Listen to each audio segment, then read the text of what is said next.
So, we talked in length about the basics of learning Japanese, or Yep. our tips, I guess, for people who want to start learning it. Mm-hmm. Now let's start to talk more about the more advanced tips. Mm-hmm. Once you get past the first stage, I guess. Once you get, Mm-hmm. if you want to be more fluent, I guess. Right. Mm-hmm. More about like immersion, Mm-hmm. media of choice. Why do we Yes. use this and why do we use that? Mm-hmm. Yeah, to have a more natural... Yeah, just have like a more natural approach of the language. Sure. Like, Sure. yeah, we said in the first part, like, yeah, textbooks is only useful until a certain point. But now what do we do? Exactly. That's what we're going to talk about now. Mm-hmm. Mm-hmm. Yeah, so what did you do? Start us off with your Okay. method of approach. Mm-hmm. Okay, for me, for immersion, Mm-hmm. some of the biggest parts for me are VTubers. So, like, as I mentioned before, VTubers and streamers Mm-hmm. were really huge. So, I'm pretty sure maybe some people would relate to this, that they got hooked into they fell into the VTuber rabbit hole. That's how we call it, the rabbit hole. Yeah. During COVID, because during COVID, like, that was when the VTuber company Hololive started to explode in popularity. Mm-hmm. Mm-hmm. It started with like some video clips, so it's like it's some video clips of like a certain Japanese VTuber, and then they put subtitles on it, so now they gain a bigger international following, and that's also a good way for you to pick up the language. Those little clips, because with those clips, they usually give the translation with some context.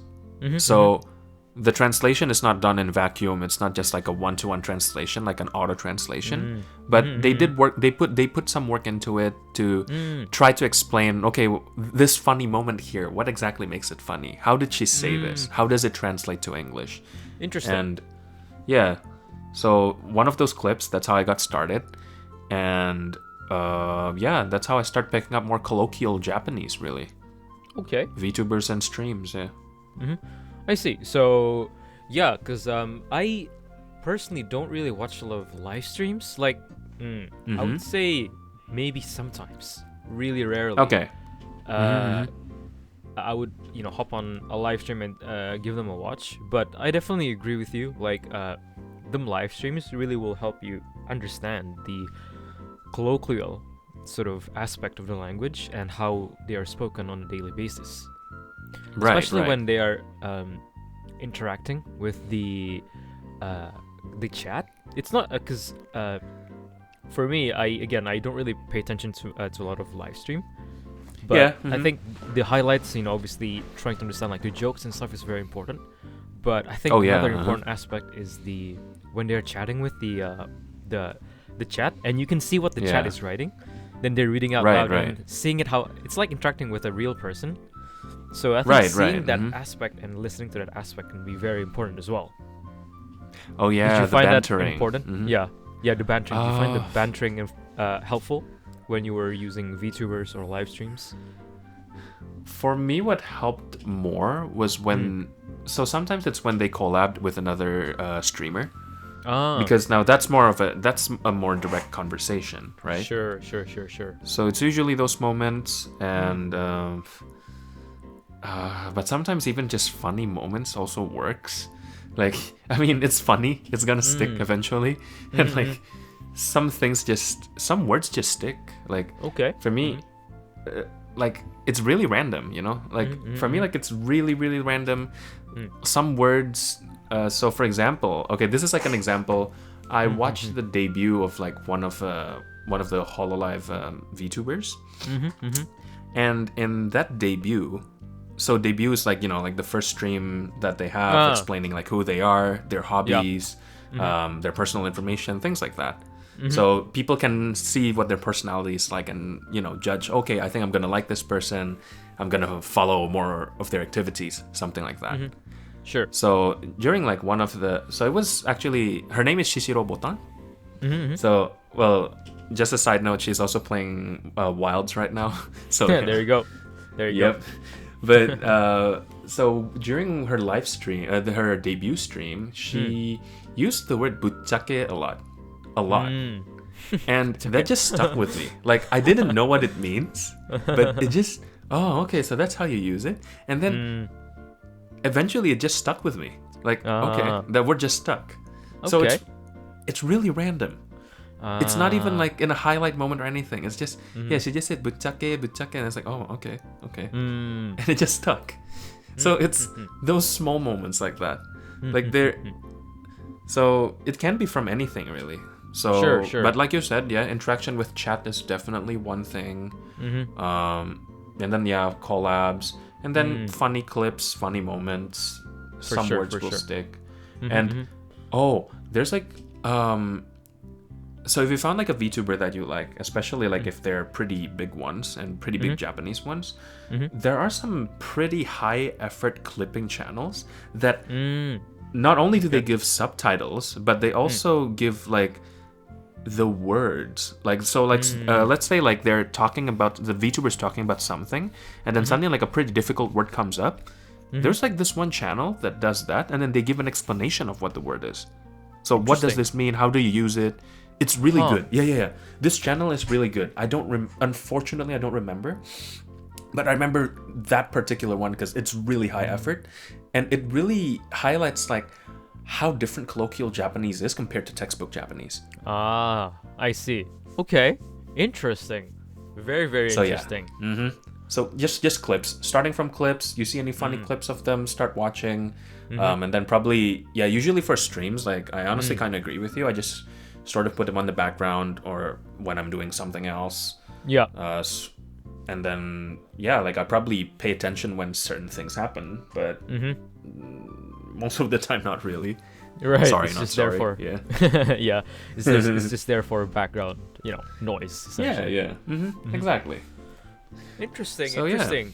Yeah. VTubers live streams, for sure. It can be useful for sure. And do you think it helps you understand? Because I don't really watch much VTubers, but from what I remember, right. Some of them can have like things that, let's say, the colloquials that we don't know or we don't really use. So, do you think that VTubers help you with like accents or like pronunciation of the language? So, let's see, pronunciation.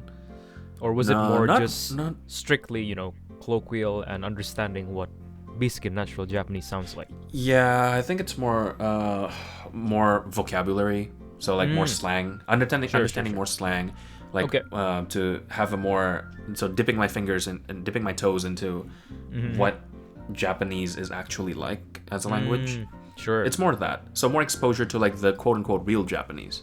Okay. Interesting. Because just like a side note, for the pronunciation, I felt like I learned a lot of that from anime, like you did. Yeah, fair enough. Yeah, so like how some people say like, well, but that's not how like real people speak, and I agree with that point. And at the same time, in anime, because there's a lot of emphasis, you can easily pick up like, okay, where do people put emphasis when they speak? Yes, that's a very good point. Right. And going back just a little bit, this is quite an important part in Japanese culture, but voice actors, seiyuu-san, they are trained to have perfect pronunciation. They can sing, they can make they can do amazing pitches, they can make characters out of nowhere, and they are trained to sound essentially like the character. So if you ever, let's say, this you have to choose. If you want to learn proper pronunciation, I think watching like slice of life anime will probably be the best option, because if you start going the jump or like the fantasy ones like One Piece, they will sound like One Piece, fictional characters. But if you watch them like real life ones, like the slice of life, like high school students, whatever, university students, they will sound like your normal students, and that is a really good way on picking up pronunciation, because again, voice actors and seiyuu-san, they are probably they are the pinnacle of perfect pronunciation in the Japanese language. Yeah. That Oh, and yeah. maybe like newscasters essentially, but newscasters are yeah.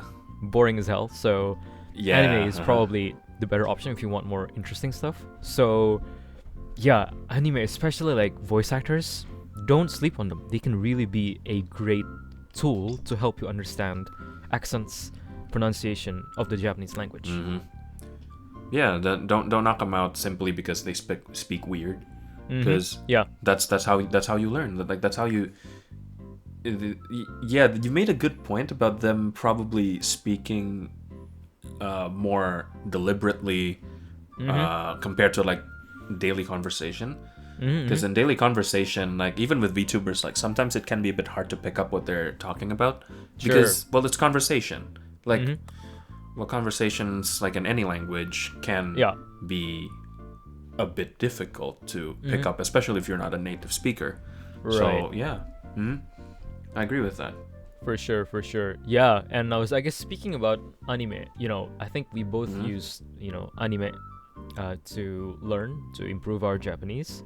Yeah, it did. I think it's a good, it's sort of like, could be a good, I guess, segue to recommend some anime to maybe some of our listeners, for those of the guys who are interested in learning Japanese. I think I sort of mentioned the last episode, when I was a kid, I watched a lot of Doraemon. So Doraemon, right? It is really, really good for learning, for new Japanese learners, because it's not hard. It is not hard at all, and I think that can be a good first sort of like introduction to what the culture of Japan really is. Oh yeah, you're right. Yeah. Maybe this can also be another tip. If like you don't really have to, you can, because you can watch anime with subtitles. Your goal is, you can make it so that understanding everything isn't necessarily your goal, but it's just the immersion of the language.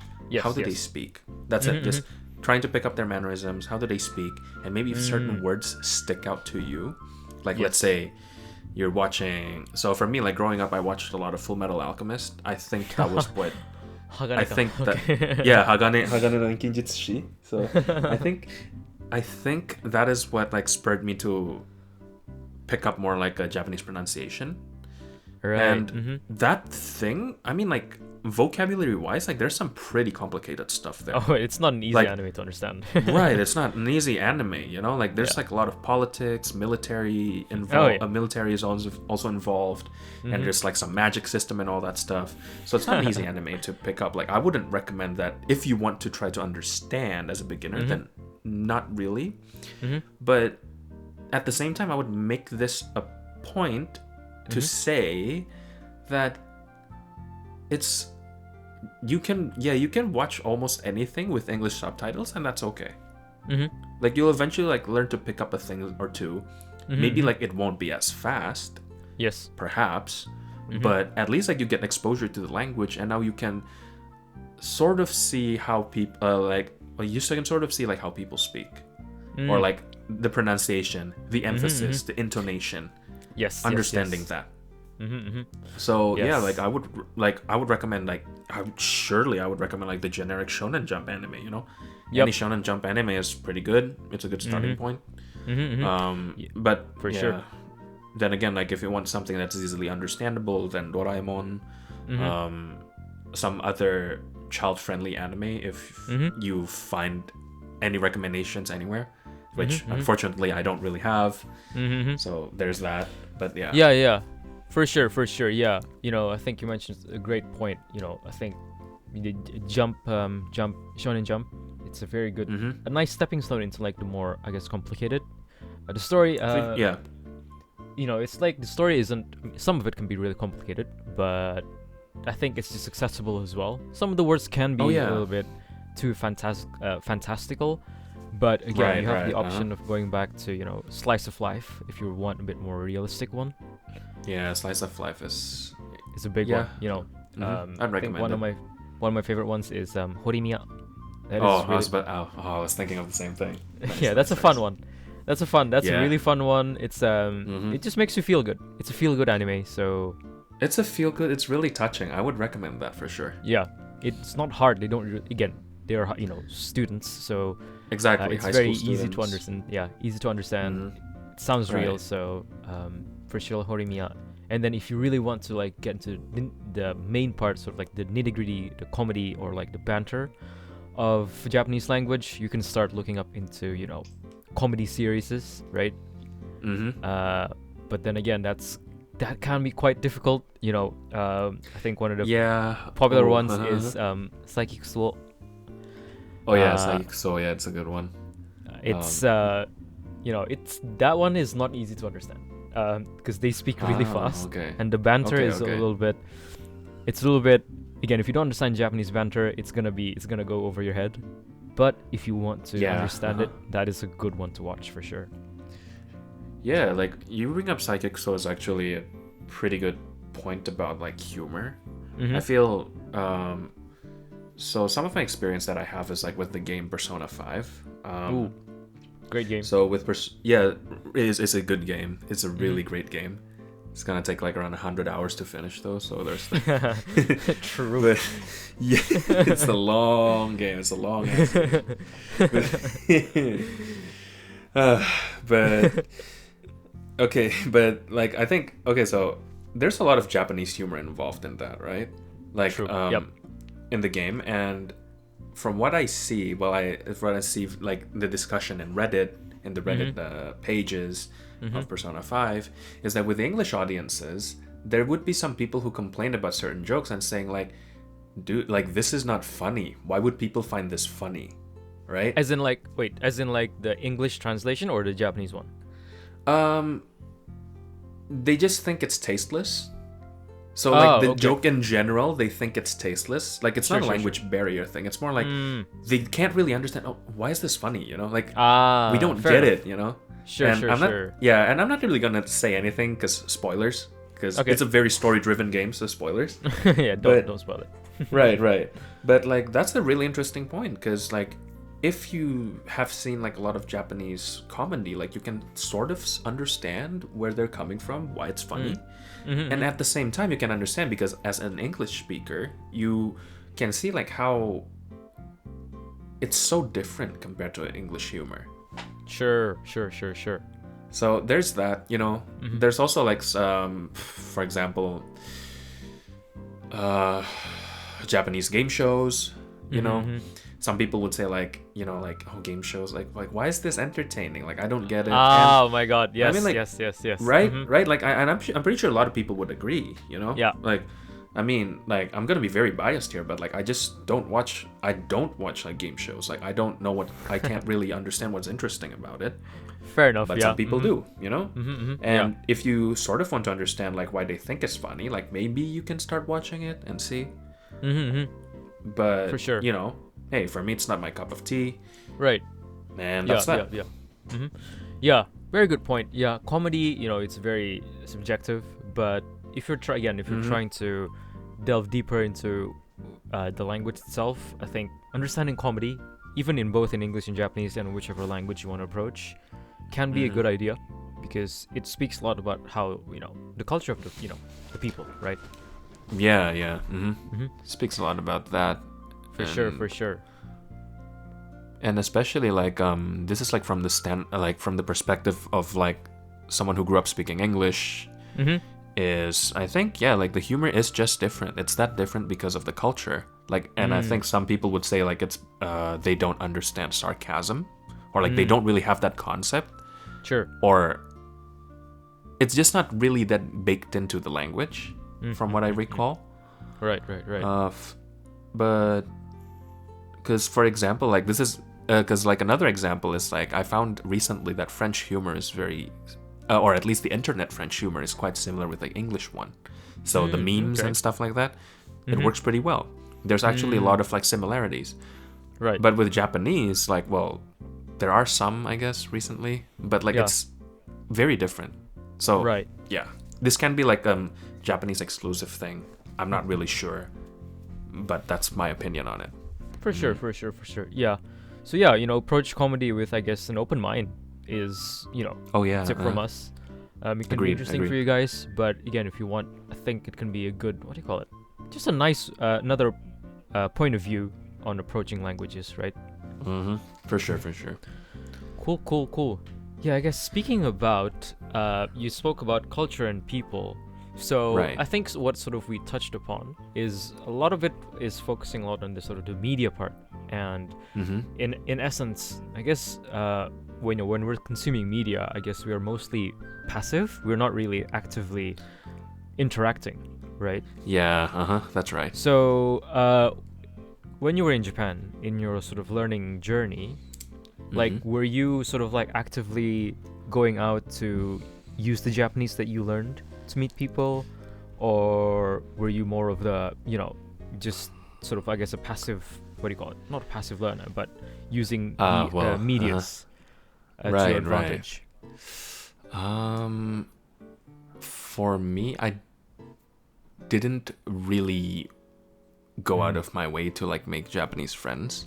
Some of the friends that I made, I still have, I have some Japanese friends still, and like Sure. I'm grateful that I managed to meet them.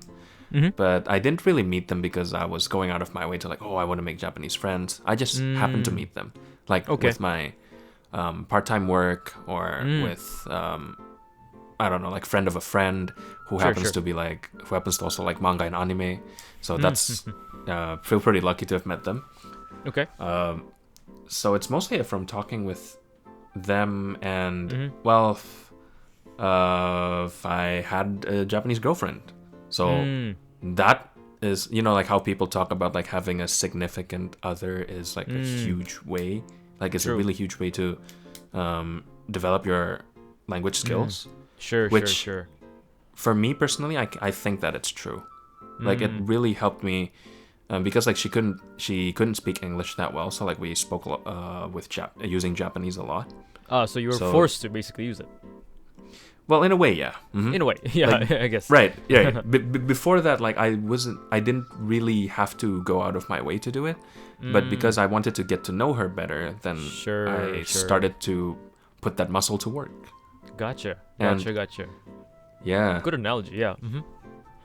Okay. So yeah, like, well, I mean, like, I wouldn't really say to people like just find girlfriends or like find or a partners. significant other, just find partners just to like learn the language. Like, yeah, obviously, like, if that's the sole reason, then like, no, that's probably not a good one.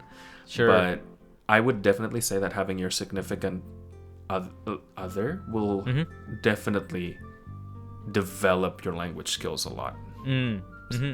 Because like I also worked in like a Japanese lab for a bit, right? Or like like for my thesis project, like I worked with like a Japanese professor and with like the Japanese lab members. So like there is some chance to do that, but like I mostly kept to myself, so I didn't really speak that much because I wasn't too confident about my Japanese skills.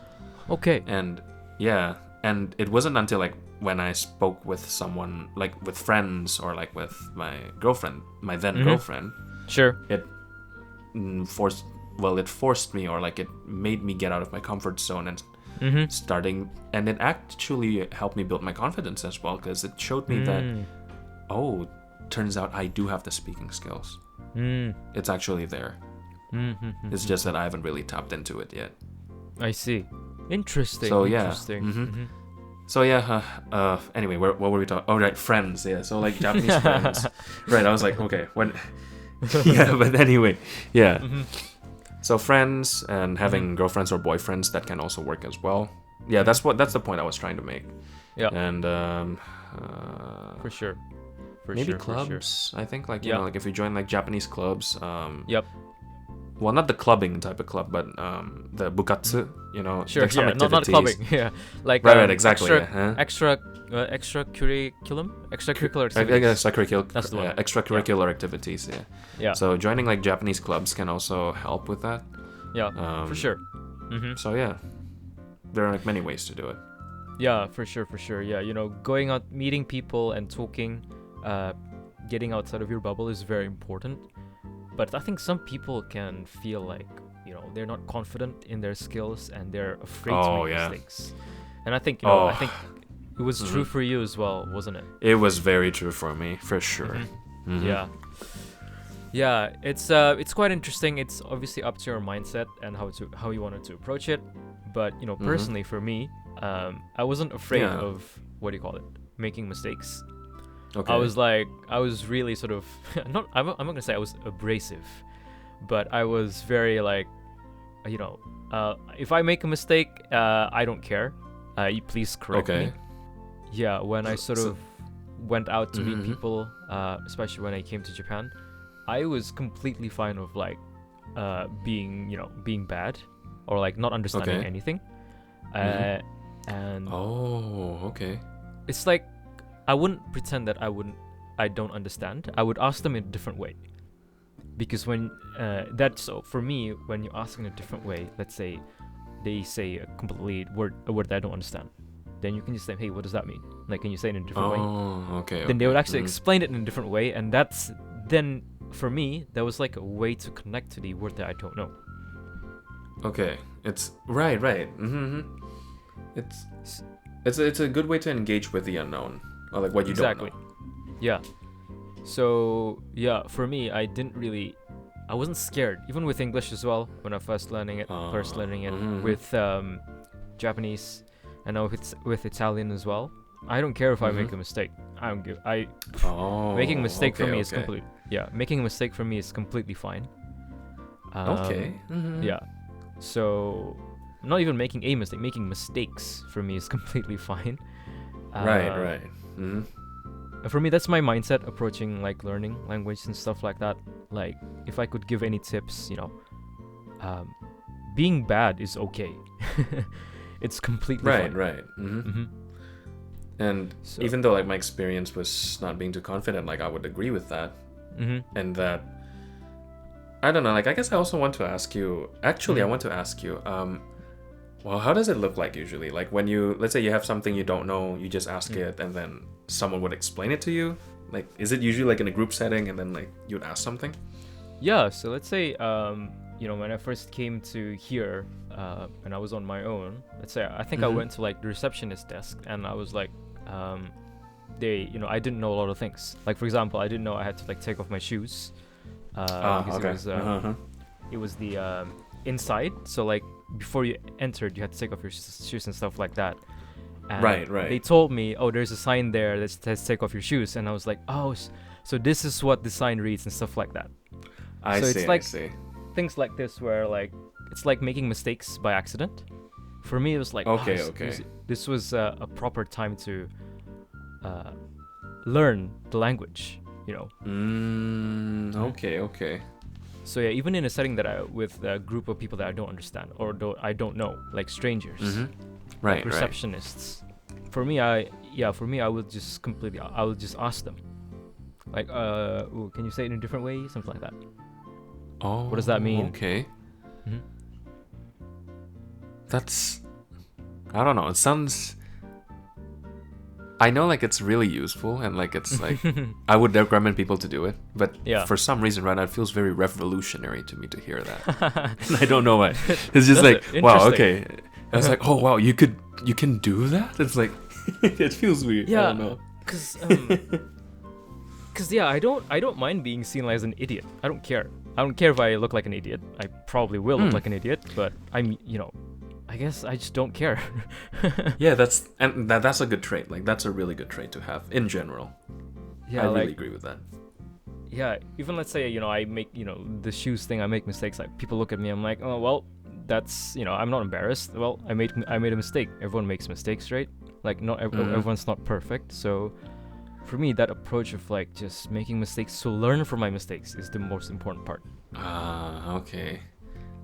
Okay, I was thinking about like why I wasn't really like that, and okay, this might be quite particular with Japanese, because with Japanese culture, it's about right, like Japanese culture, meiwaku o kakenai koto, right? It's like not bothering others, and like I think like I got nervous with that a lot. It's like I'm not sure if I made a mistake whether someone will correct me or not. So sometimes I overcorrect myself. Well, to the point I overcorrect myself, But sometimes I'm a bit, but that's why, like, I was like, I don't know if people are gonna correct me. So that's why, like, sometimes I'm a bit conscious about what I do. Self-conscious, yeah. Sure. That's a very good point, because I think that speaks to the culture of Japan in general, because I think a lot of people, even Japanese people, think in a similar way, don't cause trouble to others. Exactly. It's very like in public, like they wouldn't really well, some people would say like it's to a fault, like if it's not part of my duty, then I'm not really obliged to do anything. So like like helping out people out of the blue in public, like it's quite rare to see Japanese people doing that, honestly. That is pretty true. A little side story, because I was watching La La Land, the orchestra, Okay. a couple of weeks ago, and I think there was a group of Americans, and they were not able to find their seats. Oh, and, okay. Like, they were surrounded by people, obviously, like Japanese people and stuff like that, but no one decided to help them. And okay. so I overheard them like saying, "Oh man, we can't find our seats," stuff like that. So for me, it was natural to just like jump up and, "Yo, what's up? Right? Can I help you?" Yeah. And that was quite a, not a, I guess, jaunting experience, but it was quite interesting to see, like you said, not trying to help people. They don't want to make mistakes and actually make it worse and stuff like that. Right. And that is part of the Japanese culture for sure. Yeah. And I think like this particular case might be exacerbated by the language barrier as well. Yes. Yeah. What if making I can't mistakes, speak it properly, right? Right. Like, so making mistakes is like, it's a big, or at least like being seen making mistakes is like a big no-no in Japanese culture. It's like the word haji, like shame. Haji? Oh, okay. Now that's a word I don't know.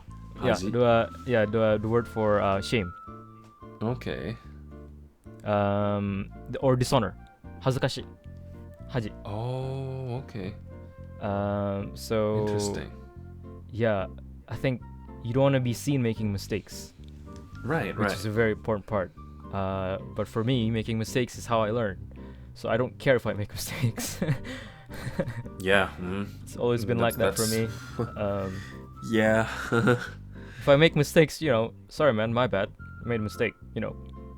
Get on with it, right? Exactly. Yeah. It's like, hey, I made a mistake now, but like like you're learning from it. That's why you make it now. Right, to not repeat. Right. Well, to know what's right and wrong. And exactly. Man, yeah, I could definitely learn a thing or two from your playbook. Like it's really useful to do that. It can be especially a way to, another way to approach language and life in general. Right. Yeah, this is not just like a language thing. This is like a learning thing. For sure. Ooh. Yeah. Very cool. Oh, okay. So those are some, I guess, some of the methods that we use to achieve higher, or I guess more advanced levels in Japanese. Right. Media, meeting people. That's a very important part. Don't be afraid to meet people. Right. But I was curious, did you have any in your learning journey? I know you're not in Japan anymore, but did you have any struggles with it? Or was it like the struggles are the ones that you mentioned earlier? I would say, my biggest struggle was confidence, really. Well, it's more of a general thing, but like I'm more of the risk averse person, afraid to make mistakes type of person. Fair enough. So it's not only limited to language, but it's also to a lot of other things. But anyway, in the context of language or in Japanese, I feel like it's confidence, trying to say things or being afraid to make mistakes, misunderstandings, and the reason why, like at least for me, like having a significant other to practice my language with was really huge, was because we were close and so there wasn't a huge barrier for me, or like at least like emotionally there wasn't too much barrier. I felt like I could say a lot of things, and when I discovered that I actually have the tools to say what I think, to express my mind really well, that's what gave me the confidence that turns out, okay, I can actually speak well. And now so that was one of the biggest struggles. Oh, and another huge one was when I became, so it's called a dormitory leader, or I think in other places, I don't know, like RA, resident assistant, something like that. RA, yep. Right. So something like an RA of sorts, and like I had to use a lot of Japanese. Sure. Back then, I wasn't very accustomed to the language, and it was really hard to follow like a discussion, what's going on. And that was probably like the hard part for me. It's just like the brain fog after like you try to listen is pretty bad. I still remember I felt so tired after that. I see. Okay. So it's interesting. Probably that. Yeah, it's probably only that. Like there's just like a lot of like Japanese culture and things like that. Sure. So yeah. But other than those two, I don't really have any trouble with anything else really. Okay. Interesting. Yeah, good to hear. I mean, Yeah. you know, I think a lot of people can relate for sure, especially when they approach something they don't know. I think a lot of people would have, you know, the fight or flight, you know, system kicking in. Right. People, you feel really nervous, you know, like after that. Right. It's like, oof, you know. Yeah. It's Most gonna be people pretty would bad, would be fleeing, taking flight. Some people would fight. I'm more of the fight type. I'll just be like, I don't care. I don't know. Right. Yeah. I'll just go head in. I don't care. I'll make mistakes along the way. Screw it. Right. But yeah. But yeah, like, what about you though? Like, did you have any like particular struggles when picking up Japanese? Yeah, when I was picking up Japanese, I'm trying to think of a struggle. Like outside of like some difficult kanji and stuff like that. Right. Yeah, for me, I don't know why I guess my journey was quite of a smooth ride. Oh, I okay. I didn't have like moments where I'm like, oh my god, identity crisis. Like I'm really down in the trenches. Moments. So, yeah, I guess my method of just literally like making mistakes and just learning from them, even though I'm making a fool of myself, really worked. Right. So yeah, I'm trying to think of a struggle. I guess struggle living in Japan itself was one thing, but learning the language wasn't. I didn't remember having like a really tough time with something. Wait. Okay, quick question. Like, because you mentioned like living in Japan, were there times where you were nervous about using Japanese because you're dealing with administrative stuff? Because it's like something of consequence, right? Sure. Right. There must be points where you're like, okay, like, yeah, I don't really want to mess this up. Sure. Like, for sure. That was during interviews, like job hunting. That was a big one. I mean, job hunting itself is a big topic here in Japan. It's so different than, you know, the US, than anywhere in the world. So we will go over like in depth on what job hunting really is. But for sure, job hunting was one of the parts I'm like, all right, let's not make mistakes here. Like I'm done making mistakes. Let's try try to not make mistakes here and learn. But let's just straight up make zero mistakes, get through the end. And luckily I did. So I see. Yes. Okay. Yeah. So for me, that was the biggest struggle. I guess there you go. During job hunting, my method of making mistakes and hope for the best was not working, or will not work. Would not have worked. Right. Yeah. It's not the time hunting. to like. Yes. Not the time to like screw around and find out. Right. Like Exactly. It's lock-in time. It's like time to lock the hell in. So yes. But yes. Yeah. So those are some of our, approaches to language, some of our struggles. So I think for some people, right, once they reach like the higher levels, we mentioned JLPT. JLPT is so I have never taken JLPT before, but you have, right? Right. So some people might be interested in taking JLPT. Okay. So tell us a bit more about what it is. So JLPT, essentially, it is akin to TOEFL or IELTS in a way, because it's a language. Well, it's the official test to prove your Japanese proficiency. So in the JLPT system, we have 5 different levels. I mentioned earlier level 5, N5, and then it goes up to N4, 3, 2, and then on the top is N1. So you can choose what level of difficulty you want to take. Oh. And 5, as I mentioned before, they don't have any kanji. I guess for some really beginner learner, like, you can use that, but like, it's now that I'm already used to kanji, like, it's difficult. So no, I don't think I would want to take that. Sure. So nope. And then N4, I think they start to introduce like simple kanjis, and then N3 is more, well, they start to get a bit broader. N2 is a more professional setting, and then N1 is like, well, the top level, so to speak. And I've taken up until N2 personally. Okay. And I'll have to say, watching VTubers actually helped a lot with N2. Like, that was really That's huge. That's mega huge. It is really, really huge. Okay. It helped a lot, like, especially with the listening section. Because I was used to like listening to VTubers to a certain extent, so I was able to understand a lot of the conversations in the listening section. So that was, but yeah. So yeah, VTubers really saved my life for that one. Because the other parts, I don't think I did particularly well. I probably passed, but it's like giddy passing. It's like it's like barely passing. Yeah. So yeah. Okay. So, like, what do they test you in the GLPT tests? Is it more like, because in TOEFL they had it's basically everything, right? Your English, listening, reading, writing, speaking ? Emoji, and writing. Okay. Writing. I don't remember.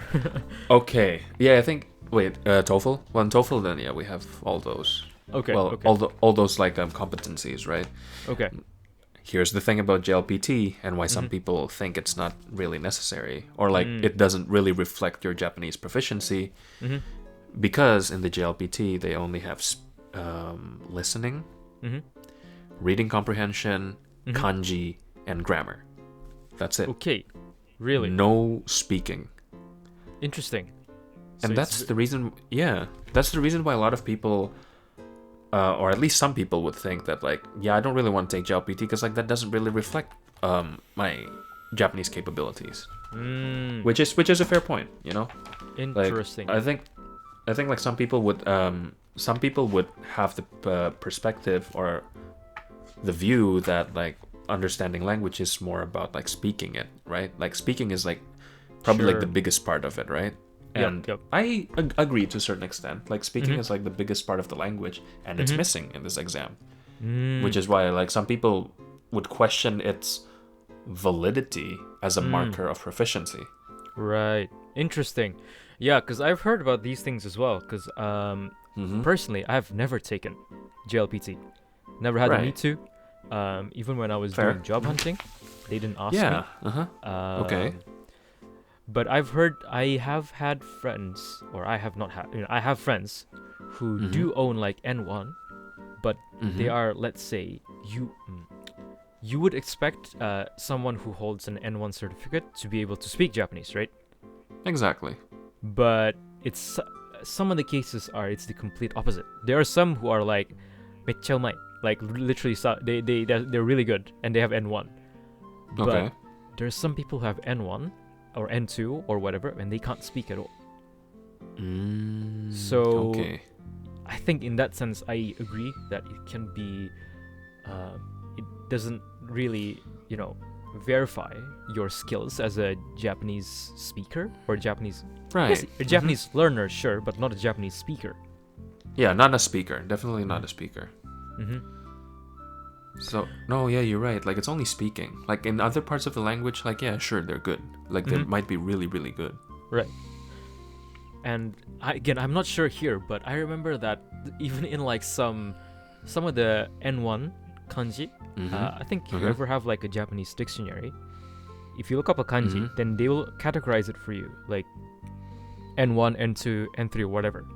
And some of the, like, N1 kanji, or even N2, they are like names of diseases. And even if you translate them to English, I would not know what you're talking about, bro. Like, straight up. And they'd be like, sounds like you're having a hard time with that word. Well, good luck. I don't know what that means. Kind of thing, Right.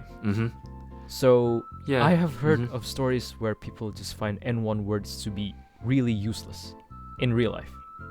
unless you're going into a hospital. Right. And yeah, that's kind of true. That's also, so aside from like not having the speaking section, I think that's another part where people sort of question it.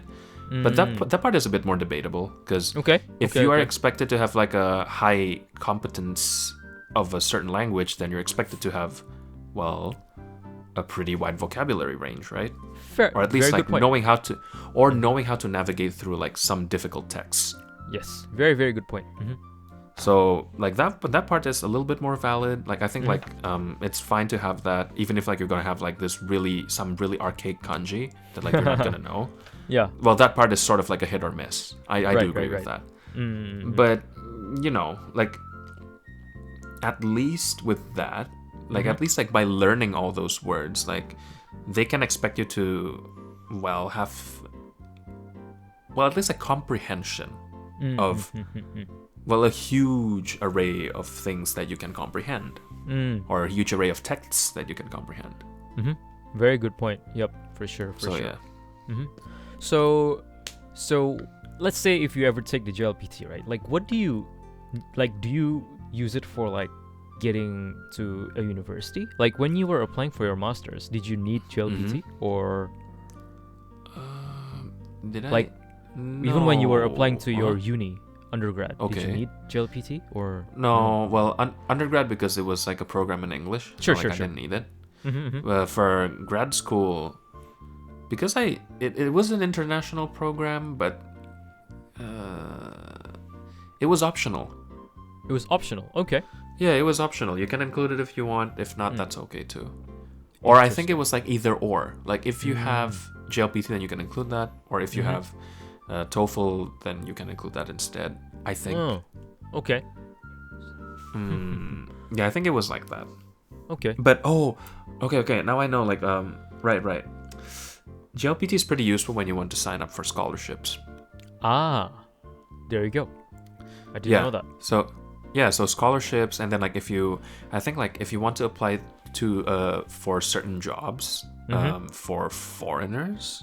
I mean part-time? They might ask for no, not part-time. Like actually applying, like probably shugatsu, you know? Some jobs would ask that, but like you said, you know, like it's not mandatory. Yes. As long as you're able to go through the interview, then that's fine. Yes. But sometimes some jobs would require that. Like I remember like one of my acquaintances, like they posted that their company was looking for someone and they require N1 proficiency. Yeah. So yeah, some companies might ask that from you, but you know, mostly it's for scholarships, honestly. Interesting. Very good point. Very interesting point, because when I was doing my shikatsu here, my job hunting, yeah, I had never been asked to submit my JLPT, not even once. That's okay. Even when, let's say, the company was asking to.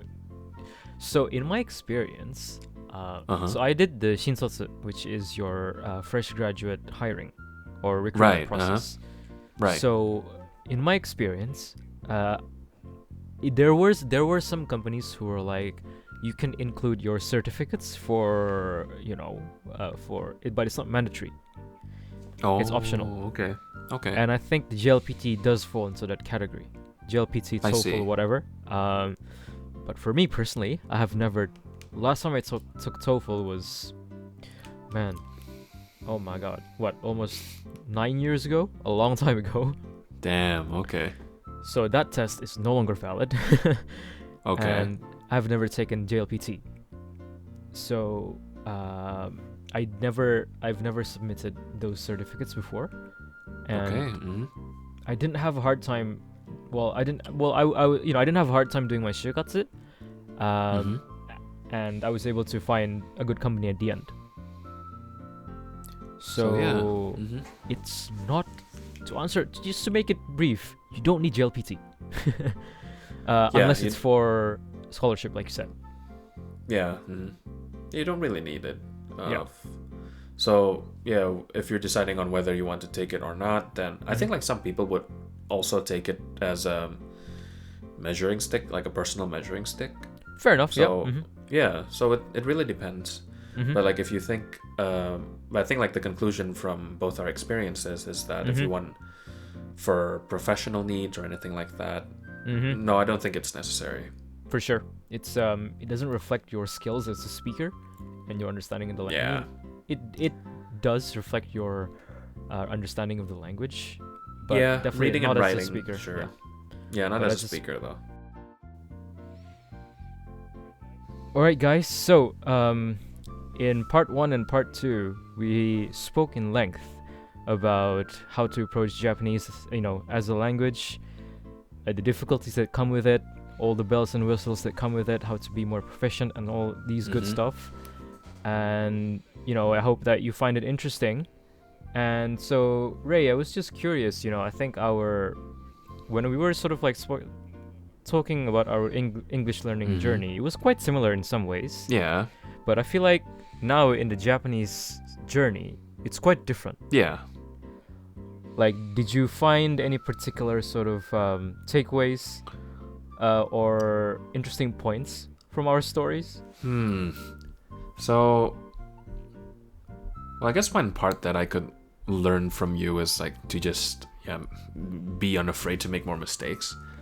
Like, I already did this with, well, I already had my fair share of like learning Japanese, but right now since I'm learning French, like I suppose I can try to implement that into my French learning journey. So hopefully like I can improve, not only improve faster, but also have more enjoyment in doing it. Sure. So yeah, to make more mistakes and just to be more confident. That's it. Yeah, that's the takeaway that I'm taking from this episode. Like, pretty sure we learned about. There was a lot of good stuff though that we talked about. I was like, yeah. For sure. So yeah, that's it. I think. What about on your side? What's your takeaway? Yeah. So I guess from my side, I would say that, approach anything with an open mindset. It can be difficult at sometimes, especially, again, if we're talking about Japanese, kanji and everything. Yeah. But if you approach it in a positive mindset, it's difficult, but, I'll get through it. Instead of, oh, it's difficult, I can't do it. Right. Those are two completely different mindsets that will change the outcome of a learning experience, in my opinion. So I think that being able to have an open mind is very important, for sure. Okay. Yeah, 100%. I agree with that. All right, guys. So that was a really meaty episode about Japanese language. Yep. I hope you guys found it interesting. I hope you guys, if you are interested in learning Japanese, it will be fun. It will be a fun journey for sure. It will be tough, but again, approach it with an open mind and don't be afraid to make mistakes. Oh yeah. And if if anyone listening to this has learned Japanese in any shape or form, you can also like leave in the comments like if you agree with the tips that we talked about, or if you have any other things that you'd like to share as well for people who are starting to learn. But yes, guys, so thank you so much for tuning in, and we will see you in the next path. Right, see you in the next path.